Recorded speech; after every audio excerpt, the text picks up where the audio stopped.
عاشقوں کی نماز بے رکوع بے سجدے کی ہوتی ہے، وہ ہمہ وقت نماز ہی میں ہوتے ہیں۔ ان کا قبلہ نہ کعبہ ہے، نہ صخرہ ہے، نہ عرش عظیم۔ ان کا قبلہ تو جمال یار اور جلوہ یار کے سوا کچھ نہیں۔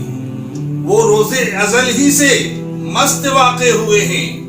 وہ دیوانگی میں اپنے معشوق کے گرد کبھی ناچتے ہیں تو کبھی دوڑتے ہیں تو کبھی اپنے محبوب کے دشمنوں کو پتھر مارتے ہیں۔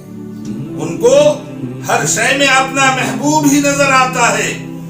وہ معشوق کے عشق میں اپنی جان و روح سب کچھ فنا کر چکے ہیں۔